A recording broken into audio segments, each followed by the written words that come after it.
Et ça continue! Oh, qu'est-ce qu'il y a? Tu te souviens quand t'avais reçu une lettre? Ben oui, pourquoi? Ben maintenant, il y en a deux. Ben voyons donc. Laquelle on ouvre en premier? Voyons voir ce que c'est. Cher coach, je te remercie vraiment de prendre le temps de répondre aux questions de tes abonnés.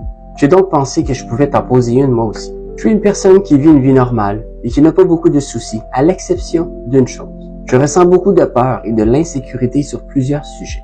Cela me bloque terriblement. J'aimerais ça que tu puisses me conseiller ou me donner un outil pour m'aider à me sortir de mes peurs. Merci de bien vouloir me répondre. PS, garde toujours Simon dans tes vidéos, car il me fait très rire. Quelqu'un a parlé de moi. C'est une autre personne qui veut pas dire son identité. La chaîne commence à se faire. Faut que tu répondes en vidéo.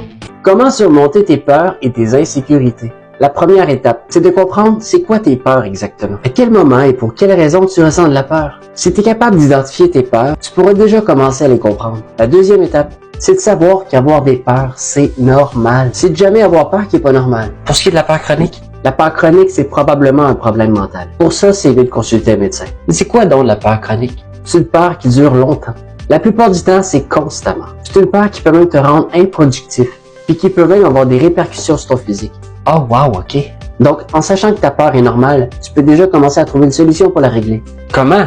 Souvent, c'est parce qu'il s'agit de sortir de sa zone de confort. En gardant avec toi ce qui te donne de la force et en sachant les raisons qui te poussent à aller vers l'avant, la peur commence déjà automatiquement à s'éloigner. Ok. La troisième étape, c'est de diviser ta peur en petits morceaux. Si tu vois ta peur comme quelque chose de gigantesque, commence par faire des petites actions qui vont t'aider à réduire ta peur de plus en plus. La quatrième étape, c'est de changer tout simplement ta perception de ta peur. Ben là, ta peur est peut-être liée à ce que tu vois. Si tu mets de l'avant tes peurs, c'est normal si tu vois juste ça. Mais dis-toi que si tu as peur de faire quelque chose, c'est parce que tu ressens un intérêt. Ah ouais?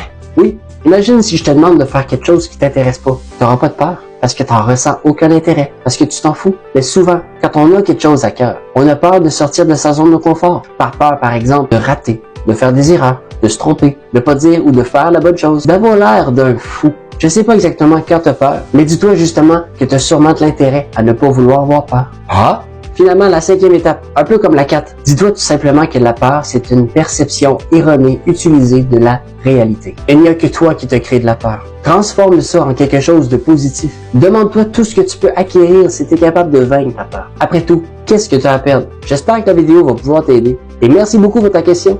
Je te souhaite une excellente journée, mon cher. Ou ma chère, je sais pas t'es qui. Puis, t'en penses quoi?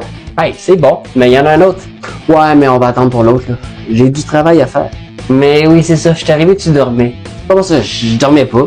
Ouais.